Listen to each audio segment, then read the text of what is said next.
Hello everybody, this is Dren608 with another installment of Starship Troopers.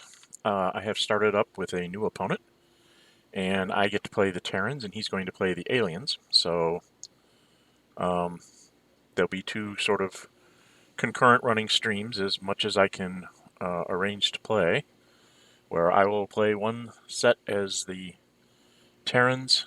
My opponent will be the aliens of the various stripes, skinnies and arachnids. And then there's the other series where I was playing as the aliens, which several videos are already up. I hope to complete those to get sort of a set of both points of view of how this game plays. Hopefully people will find this enjoyable. We are playing Scenario 1. Here is my opponent's setup. He's got the installation spread out all over creation, with some forts defending several of them. And then a concentration, of course, around the city, which is normal skinny behavior because they're safer in the city than out in the open terrain against the MI. And I believe the first thing we're going to do here is I'm not sure.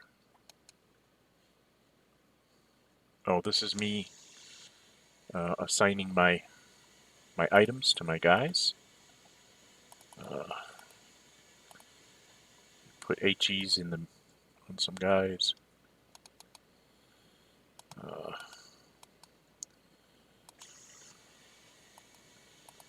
Just assigning all my SW&E. You'll notice my scouts have 2 DAPs. It's because they're so fast that they can just sort of run in, drop a DAP, and get the heck out of dodge. Some of my infantry is carrying DARs and DAPs.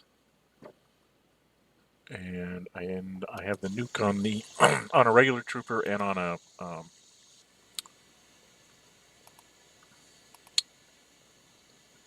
the leader has the nuke, and he also has a DAP, just because I had nowhere else to put it. So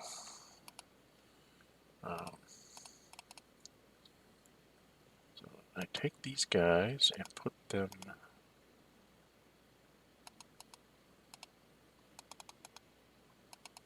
not sure where Oh, this is me doing a bunch of my setup. That's where my retrieval beacon is going to be. It's hidden from my opponent. So I lay out the MI, the regular infantry's in the middle, and then the 2 10-point movement guys are on the flanks so that they can close up with everybody. And so here's my scatter. My die roll was a 5, so it's pointed back this way. That's a 6. It should. Why is it?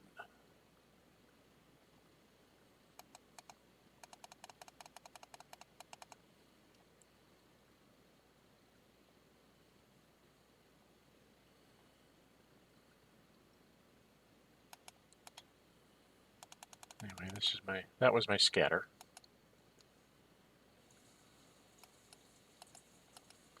So now we go into the humanoid turn.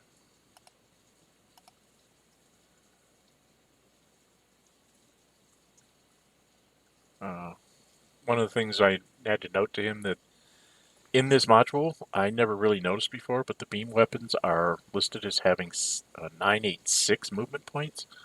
In the game, there actually are 984s. I don't know why the original maker of this module set them out at 986, but I'm not real good with graphics and trying to correct that kind of stuff, so I think he's... I don't know if he actually moved anything. Yes. He popped out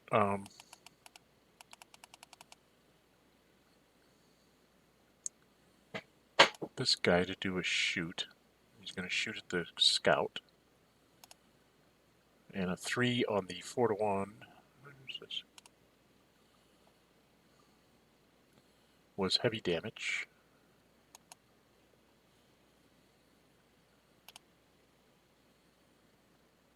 And then I rolled a 3, so... Or he rolled a 3 to get heavy damage, and I rolled a 5, so I didn't lose my heavy weapons. My special weapon. And then he went ahead and went after the leader. And I think it's a 2-to-1. And he stunned the leader. And then he was done. So I don't have anything in the special function phase.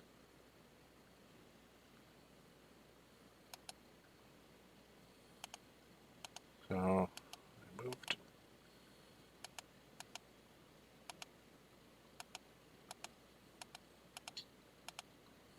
And what I'm doing here is I went and I dropped 2 DARs on there. And then I will set them off here in a minute. So I'll have a 4-to-1 on that fort.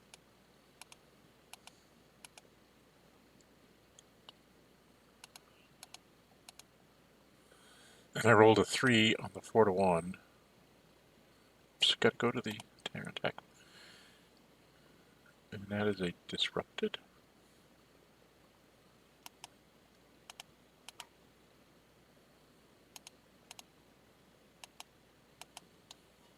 And so these guys are all disrupted in there. Whatever they might have been. So that'll keep them from shooting at me next turn. Let me get my guys kind of out of the way. Then I moved up the rest of my troops. And then this guy here. Now if you... I did take the time to put the things on the little pop-up windows, so it's easier for me to find things. I'm toying with the idea of possibly getting some kind of overlay where here on like the left-hand side, underneath the letter, having a couple boxes here and a couple boxes under the number that would just be like tick marks to say, you know, you'd have an H or an N for, or nothing for if they have a ranged weapon, and then like an P for the DAP and an R for the DAR and an H for the HNG and an L somewhere for a listening device so that you'd know what you have. And it would only be visible to the Terran player. It'd be a layer only visible to the Terran player so that you can see what your guys have at a glance. That's one of those nice to haves that I'm thinking about doing.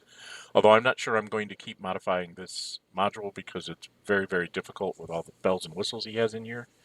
I may start from scratch or go to the 2.111 and see if I can't modify it to match up with a better implementation of this game.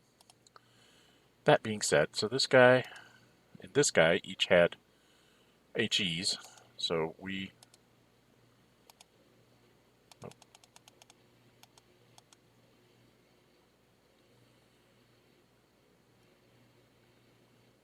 Oops.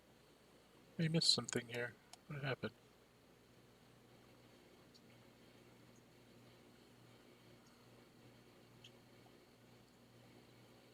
I think I rolled a 3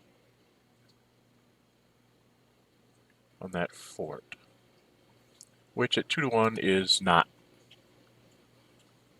3 should have been a disrupted, so I'm not sure. Oh no, that was the 3-to-1. That was the 3 for the DARs. Did I? Oh, and I rolled a 2 for the 2-to-1 on the fort, so not starting off very well for the Terrans here.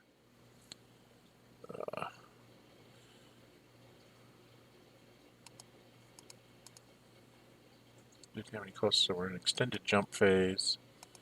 I jumped my guys.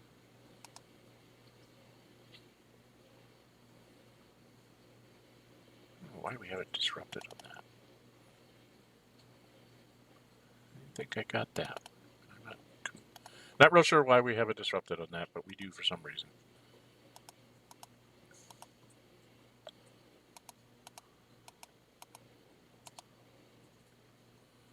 Okay.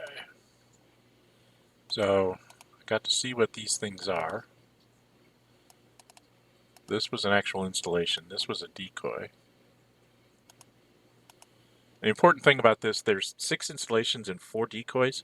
So as soon as you know where all the decoys are, your nukes can just start shooting at anything that's in range that's inverted just to kill them. So he's... Oh, yeah, we forgot to do this one. I think we get to that here in a second. Yeah. And that was an installation as well. So he moves his guys around the city. He takes these guys out. I wasn't quite sure why.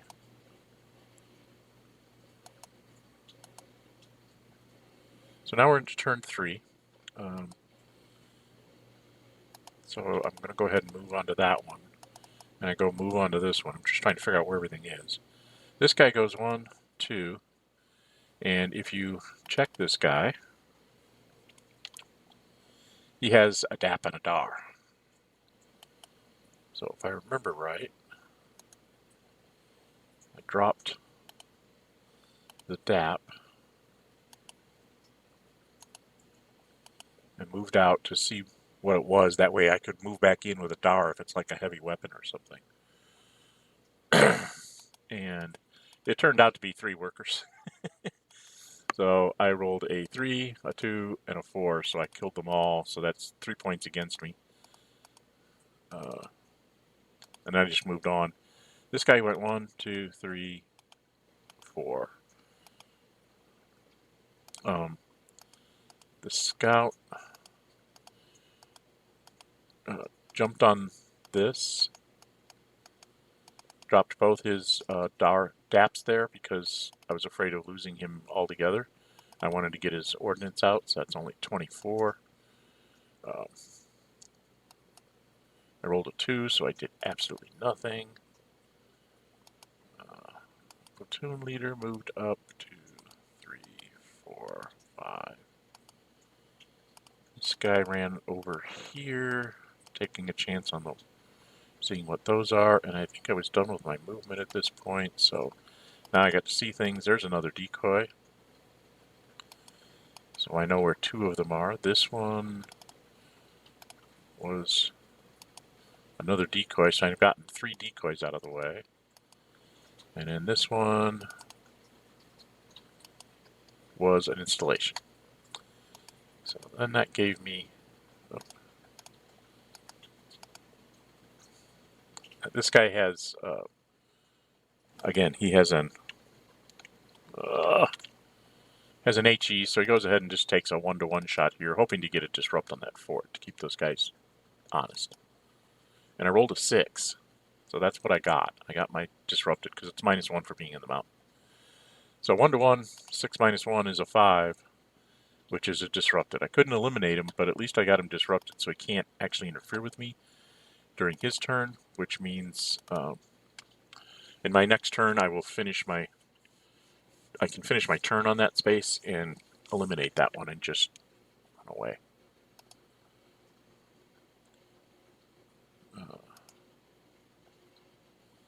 I think this guy has a HE2.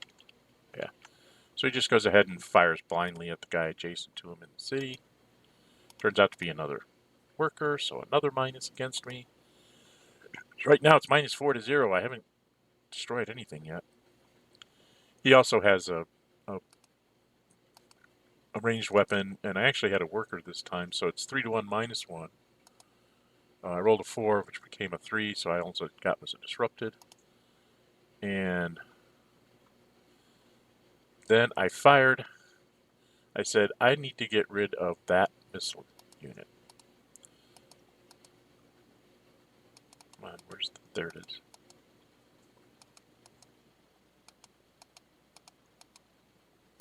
There it is. I threw a rad marker down. And then I also was 1, 2, 3, 4, 5, 6. I just went ahead and shot the rad mark, that, and turned out to be the water tower, so I got lucky. I thought it might be a decoy, but I figured it was worth the nuke shot just to try and get rid of whatever that was, because then I can just leave this... Who's ever in that fort, I can just run away from them in my jump phase.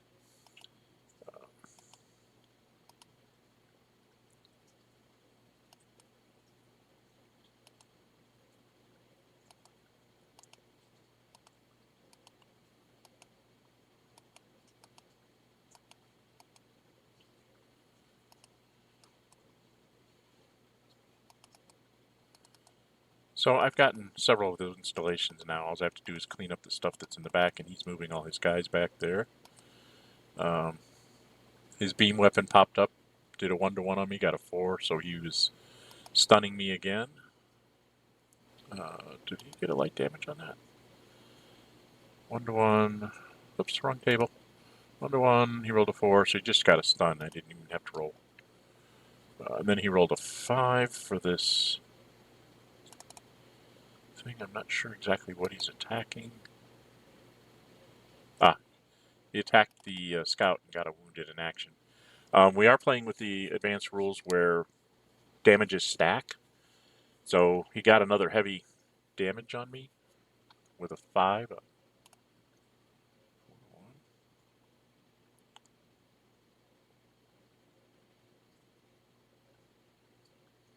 He should be KIA'd. There we go. So he got a KIA. So he's got the scout for points as well. Now we're in an extended jump phase, so he doesn't have one. So now I moved this guy away. This guy moved up. This guy moved up. This guy moved up.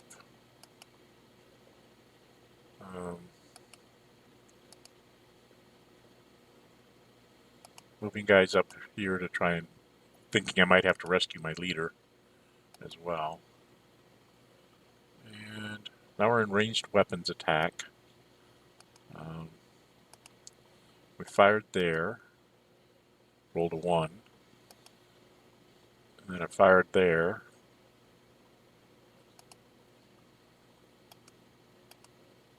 We were playing around trying to figure out the line of sight thing there. So I got a 3, which didn't do anything, and close combat, extended jump. He went in, dropped a Dar. I think it's a Dar. Yeah.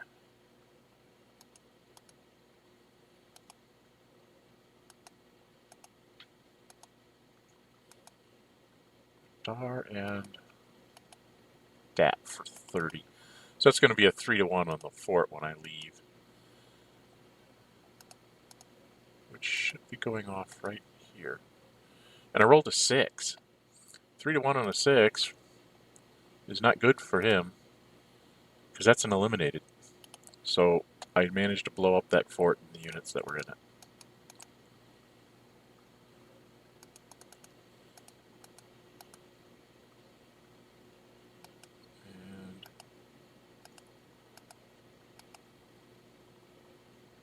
And then at the end of my turn, I got rid of that installation. And then he came out with, I think it's 3 warriors to attack me at 1-to-1, because that's kind of what he has to do. In this scenario, the skinnies don't really have a really great chance of winning this. The MI does have to get all the installations, so unless you can eliminate one of their nuke launcher guys, they can pretty much just nuke off. Once they know where all the decoys are, they can just nuke everything off the board because they have 8 shots. So he got off the edges. He moved this guy up to take another shot. He only rolled a 3 at 1-to-1, so he didn't hit me. And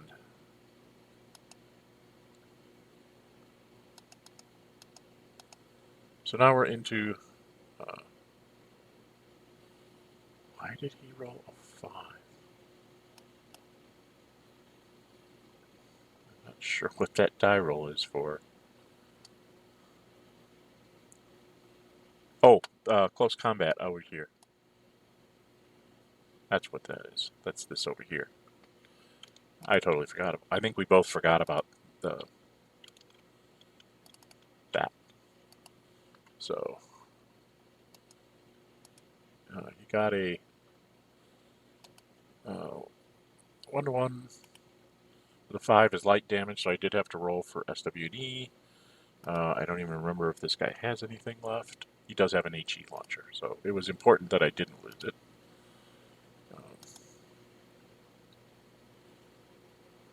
And then we go into my turn 5. Turn 5 is not good. I'm halfway through the scenario and I still have things to get rid of. So that guy moves up.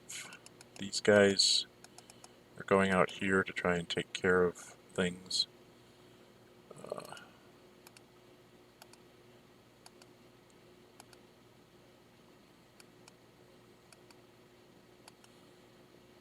I went ahead and moved him to there.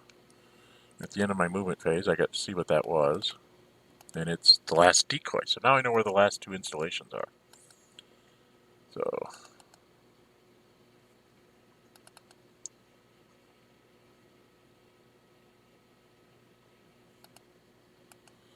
and then I went ahead and fired a nuke at that beam weapon because I wanted to get rid of it. That would get rid of all of his ranged weapons, and that will make it easier for me to just clean up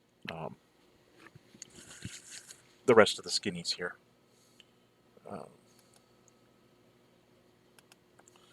So these are 6 to 1, 6 to 3, so 2 to 1's -1 on each of those guys. A 1 does nothing, and a 2 does nothing. So the fallout from the nuke into the city didn't make any difference, but I did get rid of the ranged weapon. And then jump phase, I just kind of got people moved up. Wanted to get away from the edge of the city. The reason why I did the move I did there is it's 1/2 and 1, so he can't quite reach me being 2 hexes out like this. So I'm relatively safe there. And if he tries to move up to the edge of the city, I do have a nuke launcher, not a nuke launcher, but the 3 and has a, both of these guys I believe have, right? Yeah. Both of these guys have HEs, so if he comes to the edge of the city, I can blow up his infantry while my leader goes and does his thing. I'm moving all these guys up to try and get rid of this stack of bad guys. So it's his turn 5.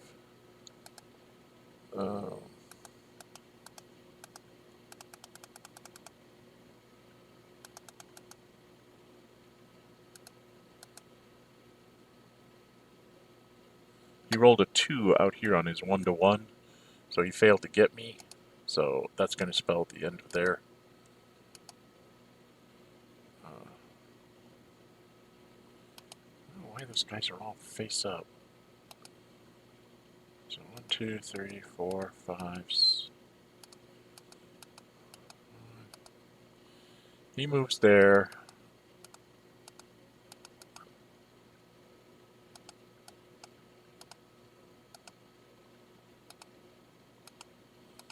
And then I just ran away. I didn't bother to worry about those guys.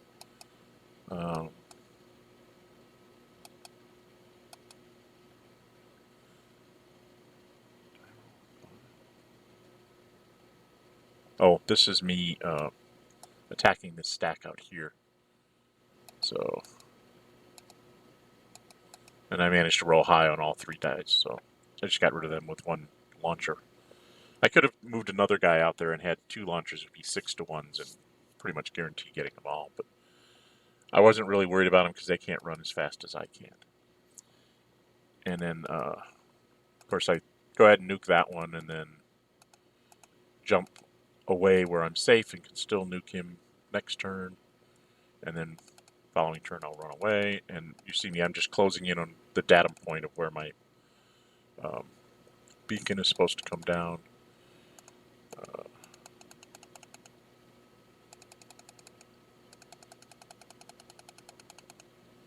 And I nuked that and then jumped back here in my turn 7, and he went ahead and resigned. I showed him where my beacon was going to be. So even if it was, went 6 in this direction, ended up out here someplace. 2, 3, 4, 5, 6. Even if it went to here, everybody would be able to reach it in 2 turns with no problems. So, and the beacon wasn't going to come down until My retrieval beacon was coming down on turn 10. Turn 10? Oh yeah, it's 12-turn game. I thought it was a 10-turn game for some reason. Yeah, 12-turn game, so it's like, yeah, I can make it with no problem. His ground units, if they come out to try and chase me down, since he has no ranged weapons left, you know, they'll just die from HEs and nukes and everything else. So he did kill Scout. So he got like 2 or 3 points for that. I can't remember what you get. He gets... Where is it?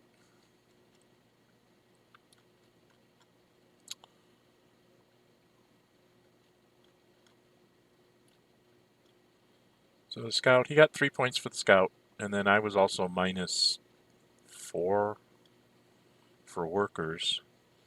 But I did get all the I got all the points here, so that's 21, 36, 46, and I destroyed all the units.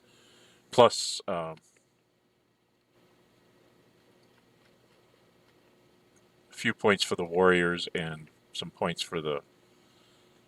Amazingly enough, the heavy weapons don't give you any points for destroying them. They're not listed in the victory conditions for this scenario, and they add them in. So it's like they're free points for the skinnies to just go ahead and use. They don't cost them any victory points. So, yeah, scenario 1 is pretty much a lost cause for the skinnies, unless they get really lucky and like can nail the 2 nuke launchers on the first 2 shots. That they get, you know, as soon as they fire, they know where they're at, and then they have their heavy weapons take them out and get lucky and knock them out, make them lose their special weapons. Because if you lose the nuke launchers as the Terran, then it's much harder to get all those installations, because you guys have to run around and you might not make it. But as long as the Terrans can have at least one of the nuke launchers, they could pretty much do whatever they want. There's no good... I've never seen any good setup for the skinnies. This is one of the better ones I've seen, because it did make me run around and do things. But in general, it's really hard to do anything with all this. Okay, so that was Starship Troopers, Scenario 1. I will have my opponent's Board Game Geek handle down in the comments for this, or in the description of this. And if you like my videos, please subscribe.